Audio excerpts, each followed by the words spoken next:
When I was still a beginner learning the piano, I remember at some point someone told me an inspiring story that a man was lost in New York and he was looking for directions. So he stopped a stranger in the street and asked him, how can he get to Carnegie Hall?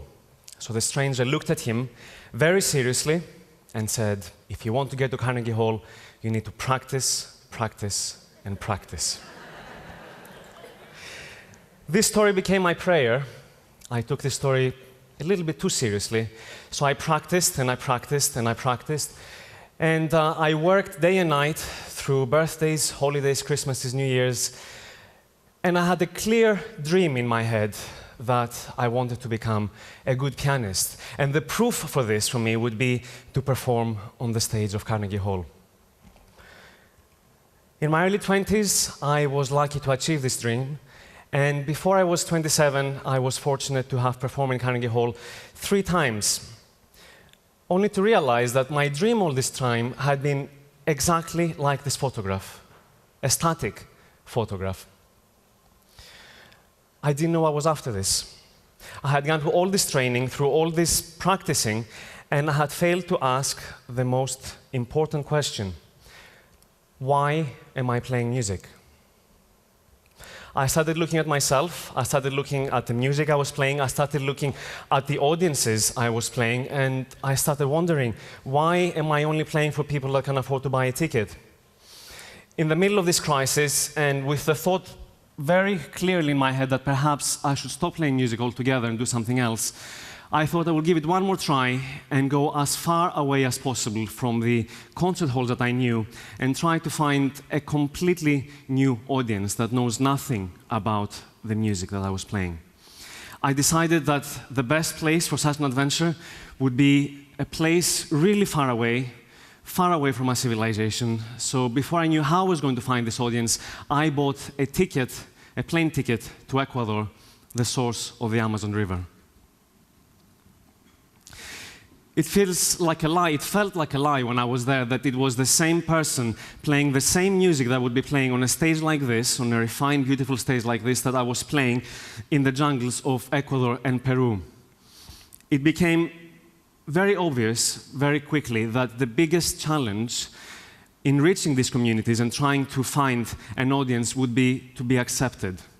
Yes, there was some curiosity when I would arrive, but there was even more suspicion as to my intentions. Why are you here? What do you want from us? I quickly found out that the best way to be let in was to simply ask. It didn't matter if I'd gone through all sorts of difficulties, all sorts of hardships. I had fought with ants and tarantulas on the way. The final say had to come from them. All I had to say is, I'm here to play music.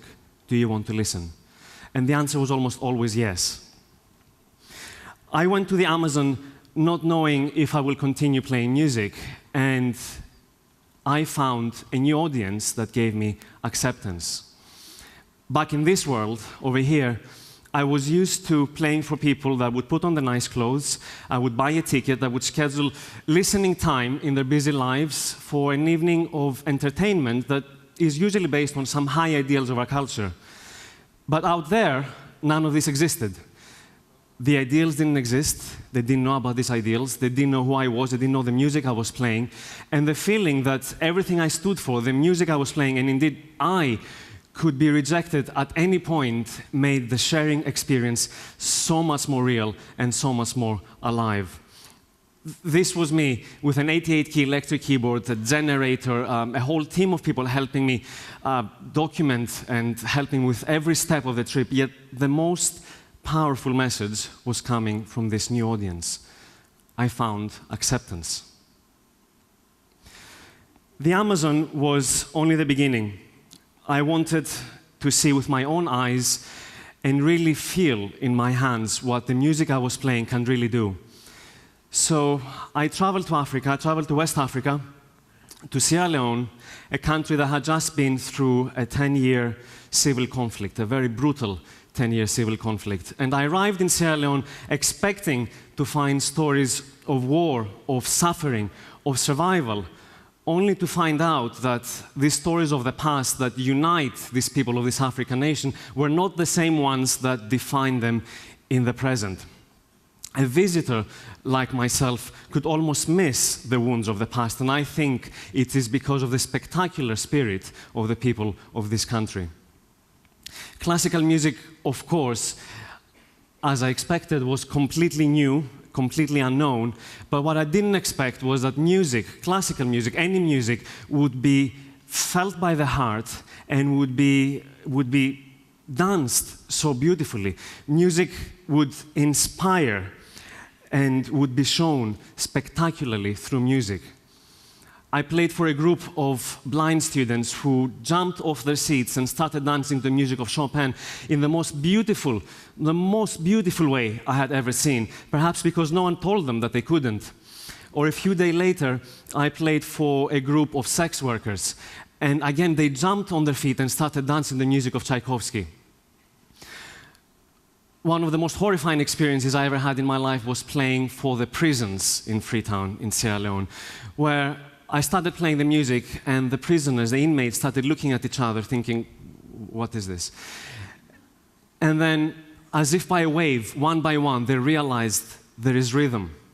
And they started moving their feet, moving their bodies to the music of Handel in the most wonderful way I had seen, and they almost started a riot. It is being happy that reminds people they're alive, not sadness. And Sierra Leoneans have enough sadness from the past, but music for Sierra Leoneans, I found out, could only be part of this happiness.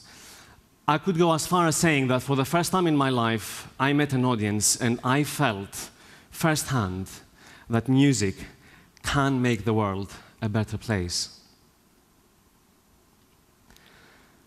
One of the most powerful and intense audiences I ever came across was in Japan. In the post-earthquake, post-tsunami, post-nuclear disaster Japan. In the emergency shelters, every face had a face of survival, of life and death, of the tsunami, the sirens, the missing friends. It was all engraved in the faces, and this was my audience in Japan. An old fisherman that lost everything in the disaster, or a volunteer that helps others straight away after losing her own father, or a 10-year-old child with the face of a grown man. There was a gentleman that after an improvised recital in a hospital that happened to be the front line for measuring the effects of radiation on people, wanted to talk to me. So after the recital, he asked to be brought closer with his wheelchair, and he tried to talk, and he couldn't. He tried again, and only tears would come out of his eyes. In the end, with pain in his face, with wrinkles of pain in his face, he gave up, he looked at me, and he said, "Arigato." There was a lady who used to own a little toy, a little music box with music from the Nutcracker that broke into tears when she heard music by Tchaikovsky played again in the evacuation center. And of course, there was a gentleman that after one of the recitals in the emergency shelters, he came very shyly to say thank you, and he said thank you many times, and with tears in his eyes, he hugged me, and he said thank you again and again. Thank you for thinking of Japan in this difficult time. And as I was leaving, I found out that this gentleman had lost his family 6 months before in the disaster, and actually he hadn't spoken to anyone since that day. Smiles and tears without translation, without words, without language. Everyone had their own powerful and unique way of saying thank you, of showing their gratitude. Yet I found myself feeling guilty again and again, accepting it, because for a musician, the biggest reward, the greatest reward is an audience ready to listen, and I was definitely rewarded very generously. For one more time, I was discovering that the most powerful message was coming from the people I was playing for. Music can give hope and encouragement in the times of the greatest, the deepest crisis. I left a part of myself in Tohoku, in that part of Japan. still aching with the fresh wounds, and I very selfishly took a part of Tohoku with me. The generosity, the dignity, the kindness to share with the rest of the world. There were many more adventures, many more trips to discover new audiences. In Uganda, I played for young children that were really happy to listen to this new music for the first time, but they were even happier to share their own music, to sing songs of their own music. Children that have been living with HIV for many years already. In India, I discovered that expression through music, through sounds, through colors, through smells, has absolutely no class barriers. And in the deepest of poverty, people are still happy. In the 2 years since the first trip in the Amazon, this movement became global, and more than 10,000 people around the world living in extraordinary circumstances have been touched by music in one way or another.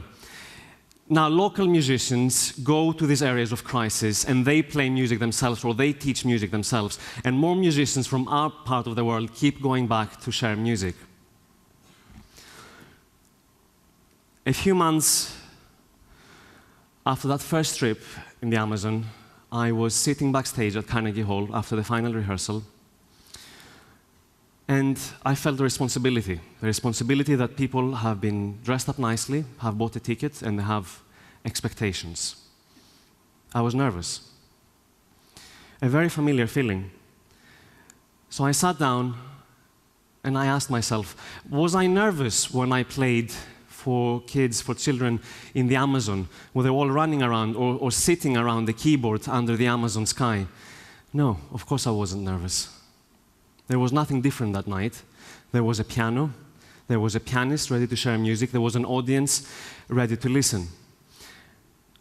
All my life, I had been focused on the music I was playing, on refining the music I was playing, or even worse, on my persona on the stage, but I had been ignoring the third and most important element of music making, the audience.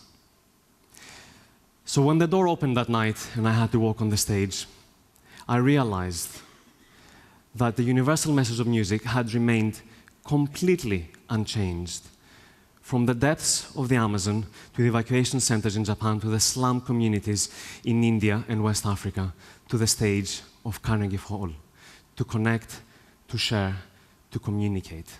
And for the first time in my life, I walked on a big stage, not feeling nervous, because I knew why I was playing music. Thank you.